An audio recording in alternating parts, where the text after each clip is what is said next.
ನನ್ನಂತ ಇವರು ಒಬ್ಬರು ಇರುವುದಕ್ಕೆ ಸಾಧ್ಯವೂ ಇಲ್ಲ. ನಾನು ಮಂಗ ಅಲ್ಲವೇ, ತನುಚರ ಅಲ್ಲವೇ? ತನುಚರ ಅಂತ ನಮ್ಮನ್ನು ಮಾತಾಡಿಸಬಾರದು ಎಂಬ ಕಾರಣಕ್ಕಾಗಿಯೋ ಏನು ಯಾರು ಮಾತಾಡುತ್ತಿಲ್ಲ, ಕರೆ ಎತ್ತಲೂ ಇಲ್ಲ. ಮಾತಾಡಿಸಬೇಕು ಅಂತ ಇಲ್ಲ ಸ್ವಾಮಿ, ಅವ್ರು ಮಾತಾಡಿಸ್ಬೇಕು ನಾನು ಬಂದಿದ್ದಲ್ಲ, ನಾ ಮಾತಾಡೋದಕ್ಕೆ ಬಂದಿದ್ದೆ ಈಗ. ಹಾಗಾದ್ರೆ ನಾ ಬಂದಿದ್ದು ಇವರಿಗೆ ಯಾರಿಗೂ ಗೊತ್ತಾಗದೇ ಇದ್ರು, ಗೊತ್ತಾಗಬೇಕಾದ ಯಾರಿಗೆ? ವೀರಮಣಿಗೆ ತಾನೆ. ಅವನ ಲಕ್ಷ್ಯ ಸೆಳೆಯಬೇಕು ಅಂತಾದ್ರೆ ಅವನ ಸಮವಾಗಿ ನಾನು ಕುಳಿತುಕೊಳ್ಳಬೇಕು ಅಷ್ಟಕ್ಕೆ, ಬೇರೆ ಯಾವ ಕಾರಣಕ್ಕಾಗಿಯೂ ಅಲ್ಲ.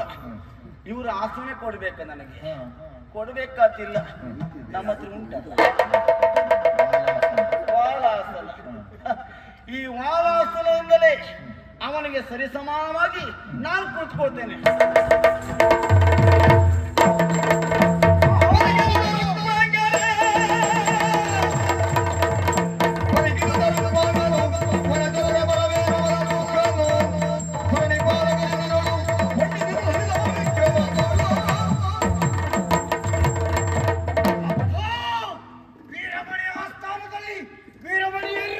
ಸಿಂಹವಿಷ್ಟಕ್ಕಿಂತ ಅಧಿಕವಾಗಿರುವಂತಹ ಆಸನವನ್ನು ನಿರ್ಮಿಸಿ ಕುಳಿತುಕೊಂಡಂತ ಇದು ಮದಮುಖ. ಯಾರಿಗೆ? ನಿನಗೆ.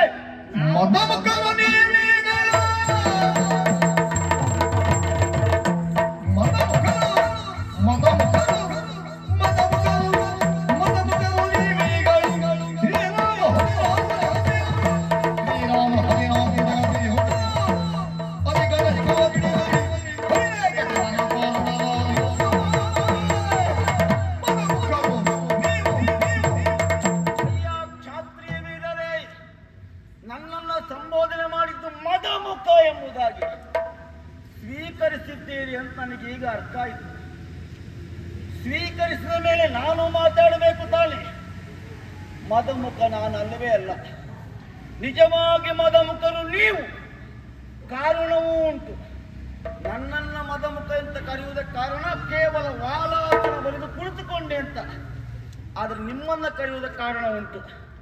14 ಲೋಕಕ್ಕೂ ಒಡೆಯ ಶ್ರೀರಾಮಚಂದ್ರ ಅಂತ 14 ಲೋಕದ ಒಡೆಯನ ಮೇಧಾಶ್ವವನ್ನು ಕಟ್ಟಿದ್ದೀರಿ ಅಂತಾದ್ರೆ ನೀವು ಮದಮುಖರು.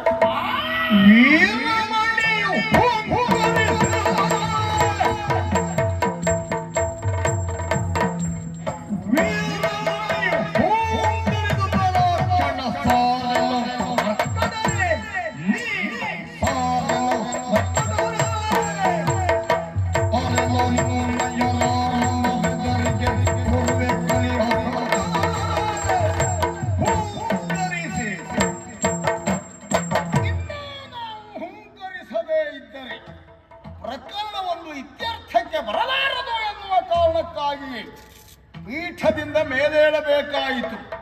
ಅಪ್ಪ, ಬಹಳ ಮಾತಾಡುತ್ತಾ ಇದ್ದೀಯ. ಬಂದಿರುವವ ನೀನು ಸಾಮಾನ್ಯನಾದಂತಹ ಒಬ್ಬ ಮರ್ಕಟ. ನಿನ್ನನ್ನು ಕಂಡಾಗ ಸಹಜವಾಗಿ ನನ್ನ ಮಕ್ಕಳು ಪ್ರತಿಕ್ರಿಯಿಸಿದ್ದಾರೆ. ಅಲ್ಲಿಗೆ ಮುಗಿಯಬಹುದು ಎನ್ನುವುದಾಗಿ ನಾನು ತಟಸ್ಥನಾಗಿದ್ದೆ.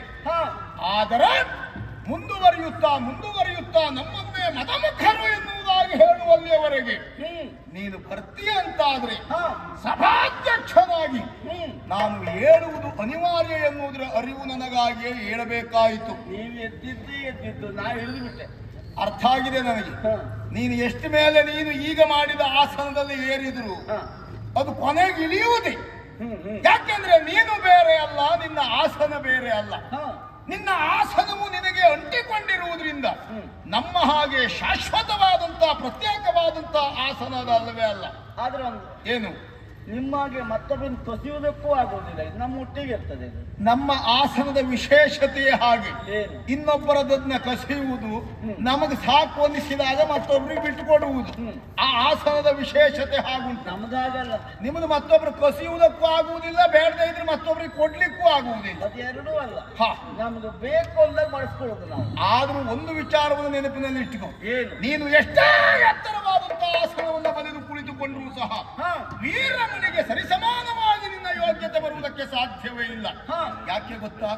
ಬಂದವ ನೀನು ಸಾಮಾನ್ಯವಾಗಿರುವಂತಹ ಒಬ್ಬ ಮರ್ಕಟ. ನಾವು ಮಾನವರೆಲ್ಲ ಒಂದು ಪದ್ಧತಿಯನ್ನು ಅನುಸರಿಸಿದವರು, ಒಂದು ಧರ್ಮವನ್ನು ಅನುಸರಿಸಿದವರು. ಮಂಗನ ಸ್ವಪ್ನ ಬಿತ್ತು ಅಂತ ಆದ್ರೆ ಶಾಂತಿ ಮಾಡಿಸಬೇಕು. ಮನೆ ಒಳಗಡೆ ಮಂಗ ಬಂತು ಅಂತ ಆದ್ರೆ ಆ ಮನೆಯನ್ನ ಬಿಡಬೇಕು. ಇಂತಹ ಶಿಷ್ಟಾಚಾರವನ್ನು ಸಂಪ್ರದಾಯವನ್ನು ಒಪ್ಪಿರುವಂತಹ ನಾವು ಒಬ್ಬ ಮರ್ಕಟ ಆಸ್ಥಾನಕ್ಕೆ ಬಂದಾಗ ಗೌರವಿಸುವುದು, ಉಪಚರಿಸುವುದು ಪದ್ಧತಿಯೇ ಇಲ್ಲ. ಮಾನವರಾದಂತಹ ನಾವು ಮಂಗಗಳನ್ನ ಕಂಡಾಗ ಕಲ್ಲಿನಿಂದ ಹೊಡೆದು ಓಡಿಸುವುದು. ಆದ್ರೆ ಉಳಿದ ಮಂಗಗಳಂತೆ ನೀನಲ್ಲ. ನಿನ್ನಲ್ಲಿ ಏನು ಒಂದು ಪ್ರತ್ಯೇಕತೆ, ವಿಭಿನ್ನತೆಯನ್ನು ನಾನು ಗುರುತಿಸಿದ್ರಿಂದಲೇ ಮಕ್ಕಳಲ್ಲಿಯೇ ಸಮಾಧಾನ ಮಾಡಿ ಕಳುಹಿಸೋಣ ಎನ್ನುವುದಾಗಿ ಭಾವಿಸಿದೆ. ಅದಾಗಲಿಲ್ಲ. ಆಮೇಲೆ ನಮ್ಮನ್ನೇ ಆಕ್ಷೇಪಿಸುತ್ತಾ ನಿನಗೊಂದು ಮಾನ್ಯತೆಯನ್ನು, ಬಂದಿರುವಂತಹ ಸಭೆಗೆ ನಿನಗೊಂದು ಮನ್ನಣೆಯನ್ನು ಕೊಡಲಿಲ್ಲ ಎನ್ನುವ ಕಾರಣಕ್ಕಾಗಿ ಆಕ್ಷೇಪಗಳ ಸುರಿಮಳೆ ಮಾಡ್ತಾ ಇದ್ದೀಯ. ಮತ್ತೆ ನೀನು ಬಂದಿರುವುದು ರಾಮನ ವಿಷಯದಲ್ಲಿ ಹೊಗಳುವುದಕ್ಕೆ ಎನ್ನುವುದು ನನಗೆ ಈಗ ಅರ್ಥ ಆಗಿದೆ. ಶ್ರೀರಾಮನಿಗೆ ಯಾರದ್ದೇ ಸಹಾಯದ ಅವಶ್ಯಕತೆ ಇಲ್ಲವೇ ಇಲ್ಲ. ಸ್ವಯಂ ಯೋಗ್ಯತೆಯಿಂದ ಇಲ್ಲಿಯವರೆಗೆ ಜ್ಯೋತಿರ್ಮೇಧವನ್ನು ಕಟ್ಟಿ ಬೆಳೆಸಿರುವಂತಹ ನನಗೆ ಯಾವುದು ಮಾಡಬೇಕು, ಯಾವುದು ಮಾಡಬಾರದು ಎನ್ನುವುದರ ಅರಿವು ಇಲ್ಲದೇ ಏನಿಲ್ಲ. ಈಗ ನೀನು ಹೇಳಿರುವಂತಹ ಶ್ರೀರಾಮ 14 ಜಗತ್ತಿಗೆ ಒಡೆಯ. ನಿನ್ನ ದೃಷ್ಟಿಯಲ್ಲಿ ಆಗಿರಬಹುದು.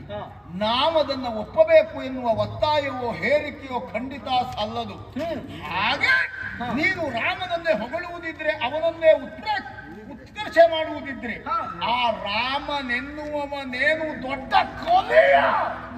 ಏನ್ ಕೇಳಿದೆ? ಅವ ಕೊಲೆಯ ಕೇಳಿದೆ. ಕೊಲಿಯೇ ಕಲಿಗವಾಗ